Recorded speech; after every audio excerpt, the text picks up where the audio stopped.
You have to walk the talk. You have to be authentic as a leader. If you're not doing it, they see that. It is entirely universal. There's other people who are going through this. For me, a great leader needs to be able to marry three things: vision, systems, and people. Welcome to Leadership Moments. If this is your first time, and if you are returning, thank you for your support. This show is about leaders from all walks of life, leadership tips, and maybe even a little of what you wouldn't expect to help you in leadership. We would appreciate it if you tell someone else about our podcast as we strive to support all leaders that want to just be better. Let's get on with the show. Welcome to another episode of Leadership Moments, the show where we uncover the mindset shifts, the strategies, and defining moments that shape extraordinary leaders. I'm your host, Tracy Ann Palmer, and today we're diving into a topic that touches every leader, every entrepreneur, and high achievers: wealth. The thing that nobody ever wants to talk about, but the thing we all need to talk about.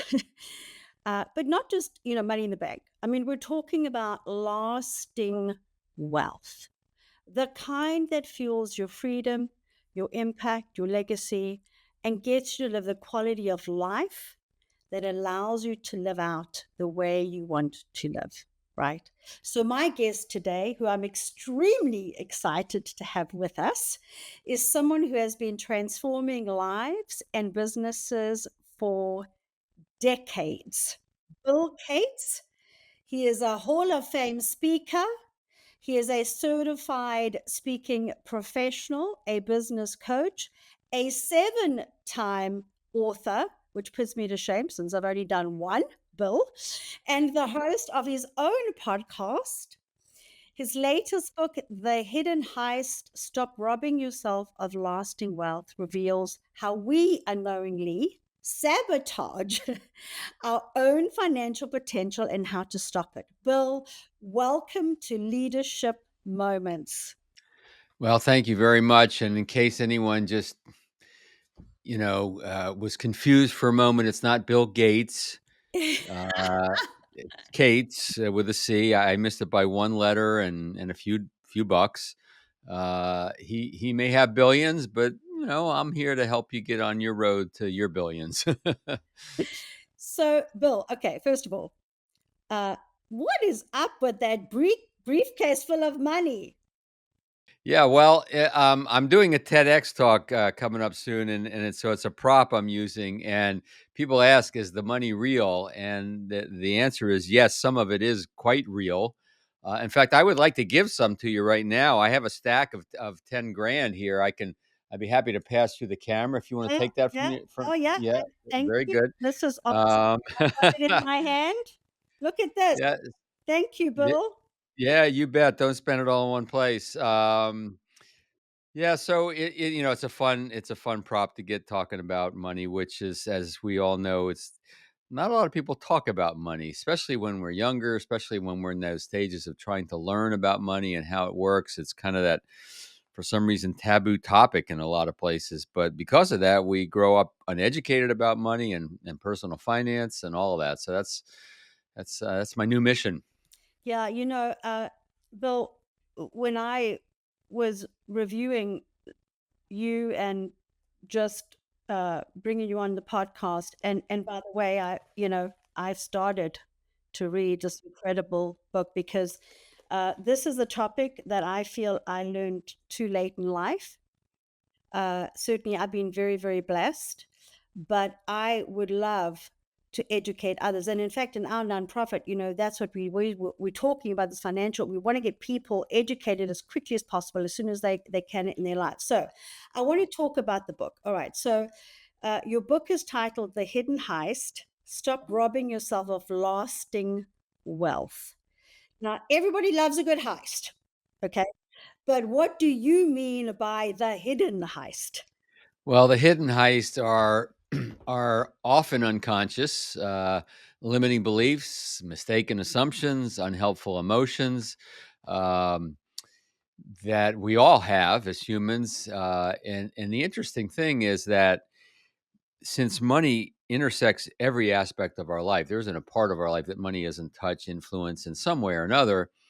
That when we change those beliefs, when we educate ourselves and redefine our assumptions around money, uh, we can change our life. We can change all aspects of our life because the way money is intertwined. So the hidden heist is that those limiting beliefs, unhelpful emotions, mistaken assumptions that we're robbing our future selves because of those. Yeah, and I want to dig into this, okay? Because I've been doing a lot of work on sort of the subconscious and the conscious mind, and digging into other areas of the brain, and just to your point, these perceived notions that come from childhood or other areas, right? So, you did a keynote speech to a business audience, and you spoke about most people's money stories are broken. What exactly do you mean by that money story? Yeah. I'm glad you brought that up because a lot of folks aren't quite sure what that really means. Another way to say it is our self-talk, which is sometimes very present, sometimes it's a little unconscious, right? But it's again, there's these beliefs, these emotions. It's all the stuff that's going on in our head, that becomes the story, if you will, that we tell ourselves. And we all have lots of these stories. We tell ourselves stories about our self-worth. We tell our self stories about how we are in relationship with other people. It's just the way we perceive ourselves, and it's a story. And the problem, uh, in my estimation, really is that we believe those stories. We tell ourselves these stories so much that we believe them to be true when they're not always true. So the overarching premise behind the book, and what made me really want to write this, even before I got it honed down to money, is that in all aspects of our life, if there's a problem, a challenge, a complaint, something we feel we need to fix or make better, one of the places we need to take a step back and look is, what do we believe? What do we believe about ourselves, about the other person, about the situation, about the economy, about our product, about our team, about our company, whatever it is? What do we believe that may actually be restricting us from seeing other strategies and tactics? We often go to the strategy and tactics a little too quickly. And so when you have a belief that's restrictive, and we the old expression is, you can't see the picture if you're in the frame. If you have one of those, then you're blind to some of the strategies and tactics and solutions. So that's the premise behind the book. And then I just decided to put this associated with money because I've been working in financial services for 33 years, and it's what I know a little bit about. And so that's kind of what I mean by your money story, or your story in general. And so if we start telling ourselves a different story, or if we start to repair and make that story better, then our life changes. I want to talk to you about that. So, what are some of those examples of broken money story? Yeah, I'll tell you, one of the biggest ones is that money is a zero-sum game. If I have it, you don't. If you have it, I don't. Money is a scarce resource. And you talked about neuroscience and your fascination with that. I'm fascinated with it myself. I think personally, and some people may disagree, but from what I've learned, we're kind of born into this world with a little bit of a scarcity mentality, in that that's part of survival, right? We need to survive, so therefore we see resources around us as scarce, and we need to hoard them, bring them in, etc. All right, well, that's pretty on the primitive level, but the truth about money is that money is not a scarce resource. Money flows, and we talk about it in the book. Is jump into the river. Uh, Money, currency is another word for money, right? Well, currency is derived from the Old English current, river. And so what we need to do is we need to get ourselves in that flow. And a lot of leaders will do that by starting a business. That's one way to get into the flow, by having a business. Um, Getting into a higher level position of leadership, that's part of getting into the flow. Personally, one of the ways I've gotten into this flow is to help others make money, right? When I help others make money, then I can make money, and that's how I get into the flow. And we have a global economy, and when you have money and you put it in the bank, it doesn't just sit there cash in the bank, right? It gets loaned to a business. Everybody knows that. And then that business uses it and pays salaries, and it flows around the whole world. And so that's one of the big ones, that scarce resource.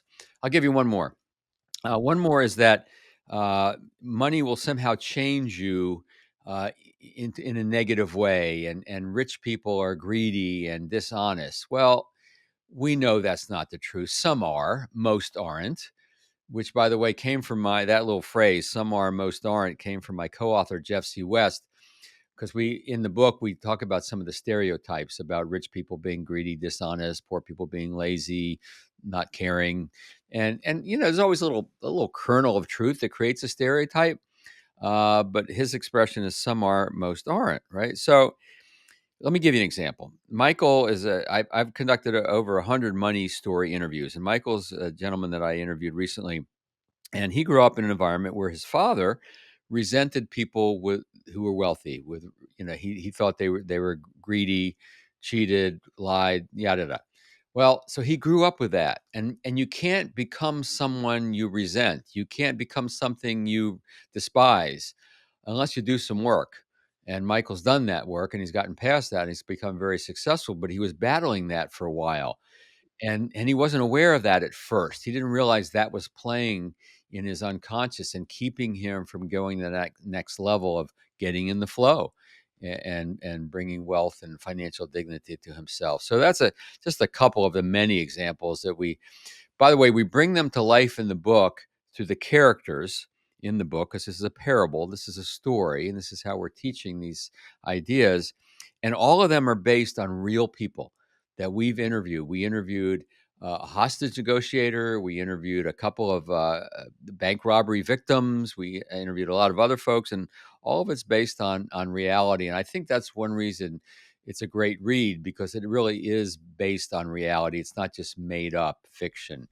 Yeah, I'm going to tell you, this book, just so that for everybody, I mean, I do a lot of reading because, a lot of people that I interview have got books, right? And being an author myself, I love to just know how people are writing and all that kind of stuff. But it gripped me immediately.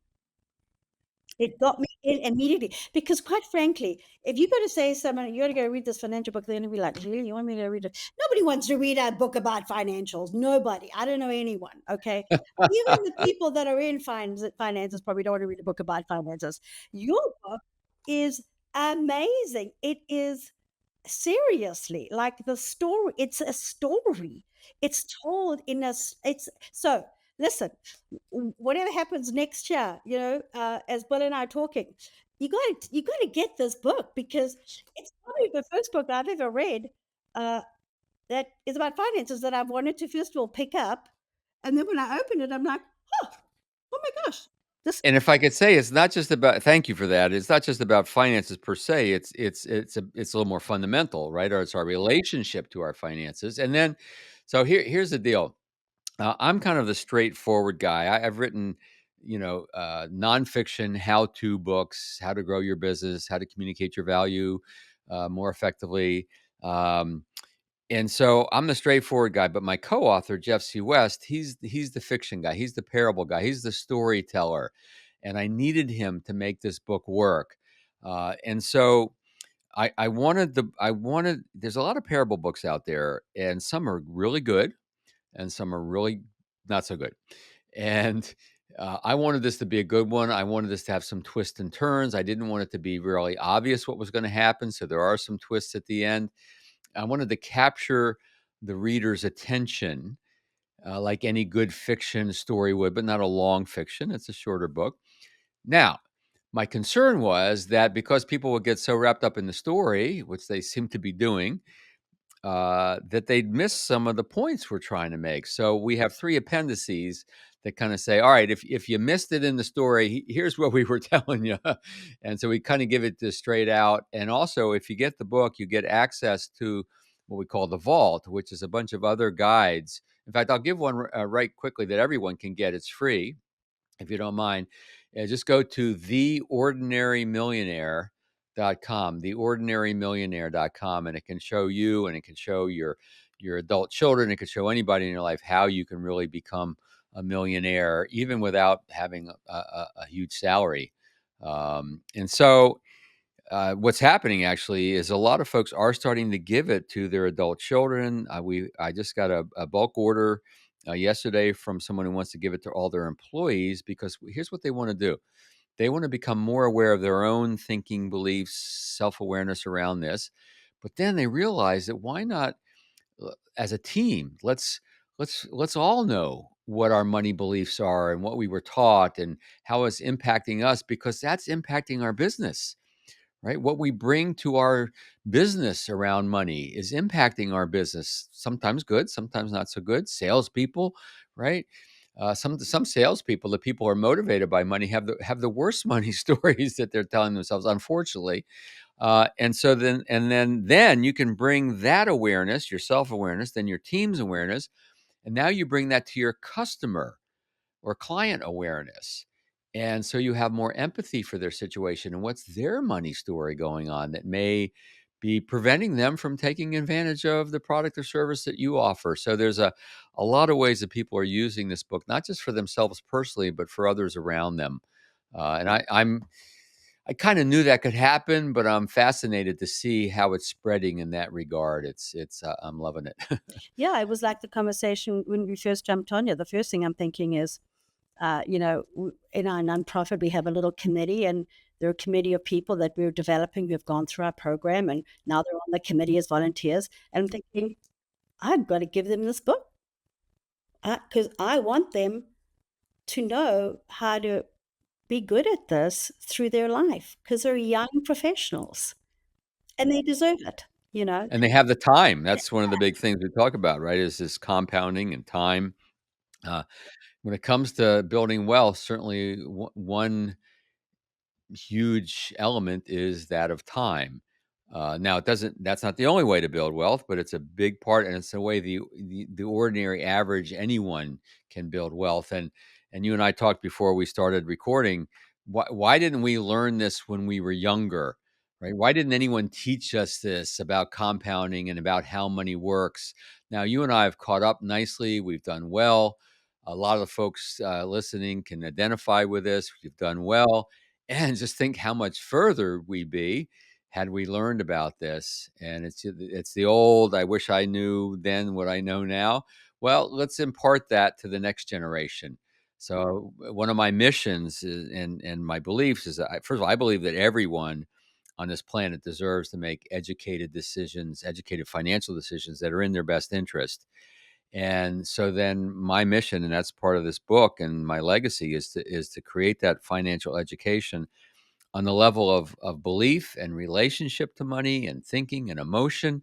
And then, of course, the mechanical things that one needs to do to slowly create financial stability and wealth. Yeah.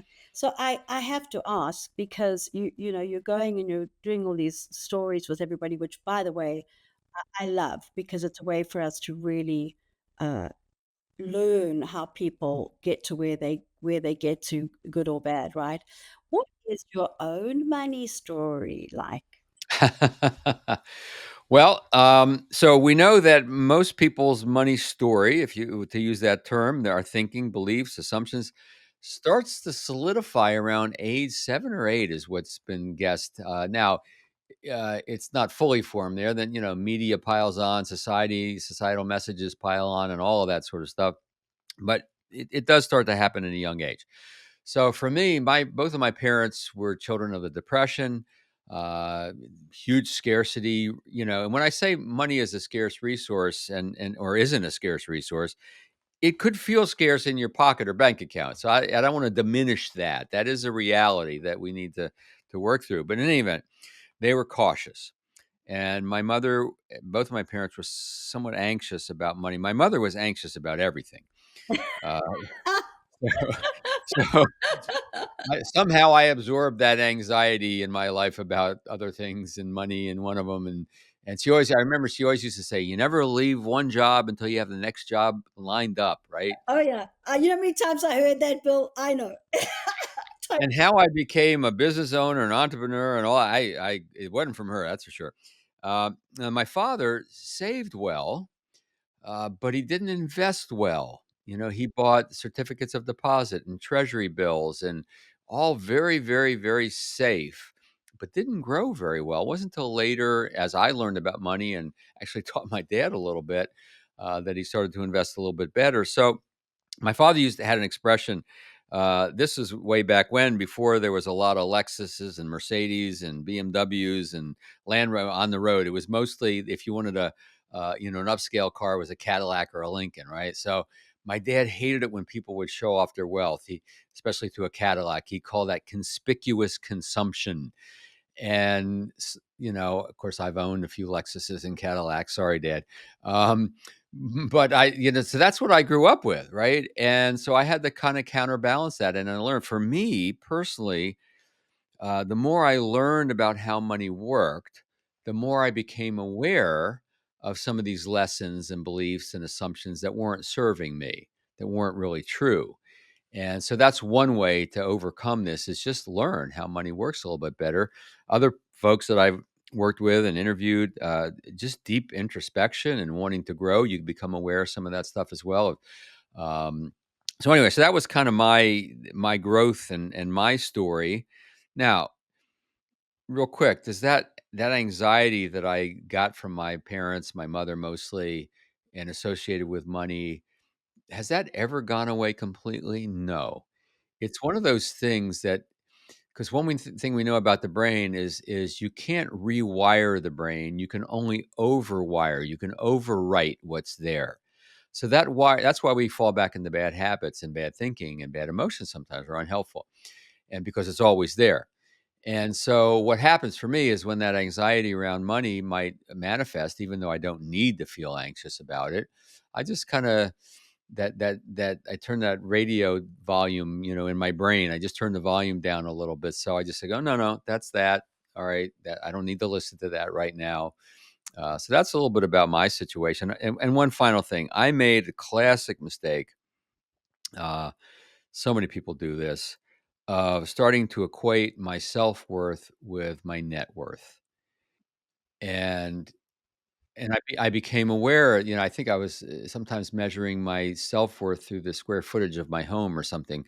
Um, and here's what I've learned is, while our self-worth can determine our net worth, it doesn't work the other way. Now, are there folks with low self-worth or feelings of self-worth and guilt and shame and all that still become wealthy? Yeah, yeah. So you can still get there, but there's also a missing piece, right? I have interviewed folks at 30 million, 50 million. I interviewed someone with a net worth of 96 million. Fear, anxiety, shame. One thing we know about these emotions is they know no barrier to someone who doesn't have much money to someone who has a lot. That it's a human condition. And so we need to just create a healthier relationship, a better story. And then when we change that story, we change our life. Listen, one thing I'm going to tell you is I could spend hours talking about this conversation because it's fascinating. It's fascinating. Really fascinating. But so I want to talk about this. So the Hidden Heist, you kind of mentioned it's a parallel book. Uh, and it's a great story. But as you said, like, don't get lost in the fact that it's got lessons. I mean, the point of it is that it's there to teach us these lessons, and you've done the interviews, and the lessons are strong lessons for all of us. Doesn't matter who you are. Why a bank robbery? Most parable books, and there's some good ones out there, the Go Giver series by Bob Berg and John David Mann. By the way, they hosted our launch party. Uh, Great one. The Alchemist, the greatest salesman in the world. There's some really good parable books. And most of them, they have a little tension, because you have to have tension to make a good story. And then, the main character encounters a problem, and the main character encounters a guide, and the guide helps him work through the problem. Okay. But you can kind of see the ending coming. You can see and that's not always bad in a story, because we'll watch movies and TV shows. We know what's going to happen. Sometimes they show us and then they go back in time. We just want to know how it's going to happen. Well, in this case, I just wanted a more interesting, intricate story. All right. So it needed more suspense. It needed more stake. It needed a higher stake, higher stakes. And so I was thinking, all right, money. And I had a few different ideas. And I said, all right, bank robbery.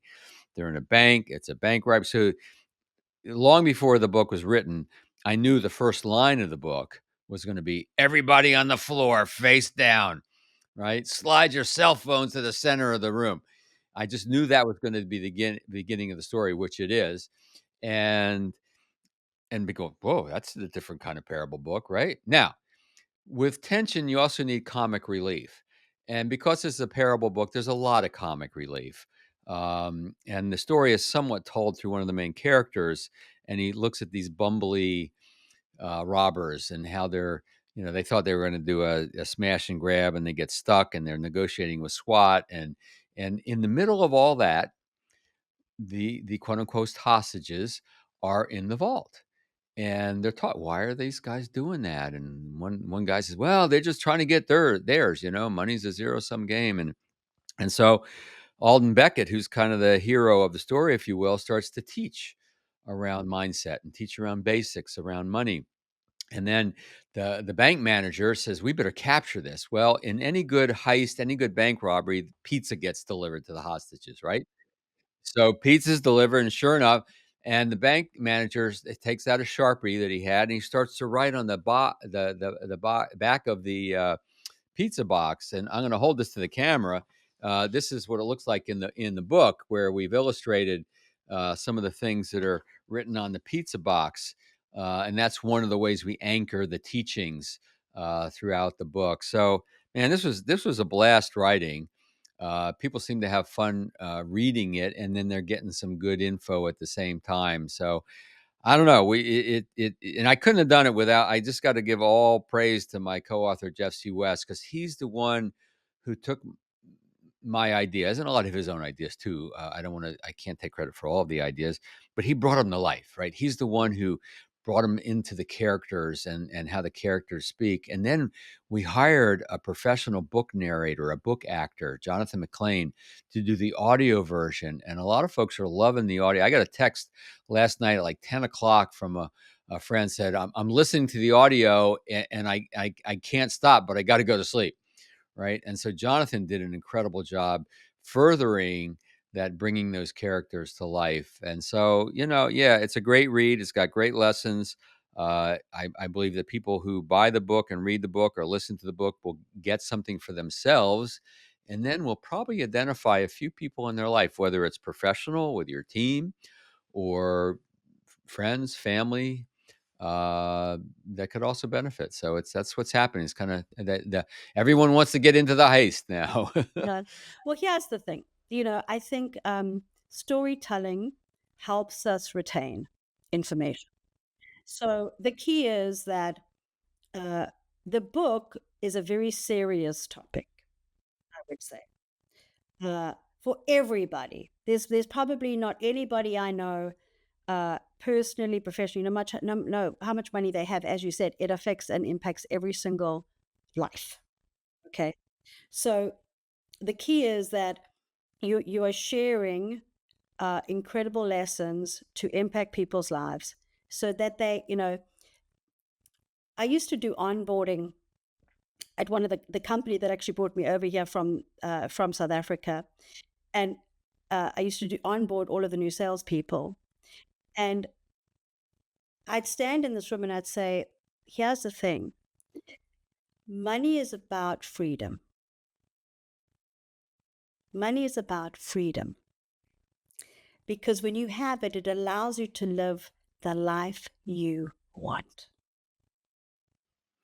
Can I add to that? Yes, please. And money can be freedom. So when people talk about financial freedom, I kind of see it on two levels. There's what you're talking about, where it gives you the wherewithal, right, to make better decisions, different decisions. People say, money doesn't buy happiness, but it'll let you arrive at your problems in style. So yes, on the mechanical level, there's no question that more resources in that regard, yeah, does create a sense of freedom. As long as the mindset is right. Right? Because, the Bible is often misquoted. People say, money is the root of all evil. Well, that's not what the Bible says. It actually says the love of money is the root of all evil. And I think it actually goes deeper than that personally. I think it's the attachment to money. It's the unhealthy love of money where one may use it to gain power over others, or, as I admitted myself, derive one's self-worth from money. That's the evil part, if you want to put that word to it. Alden Beckett, in our book, one of the things he says is money is meant to be used and people are meant to be loved. The trouble starts when we reverse the two. So, yeah. Wow, that's powerful. Yeah, thank you. So financial freedom is kind of has two levels, and one could have that wherewithal you're talking about to make and still have not the full financial freedom because they're still ruled by money and they're still ruled by their relationship to money. Money, it just is. It's not good or bad. It's our relationship to it that makes it good or bad.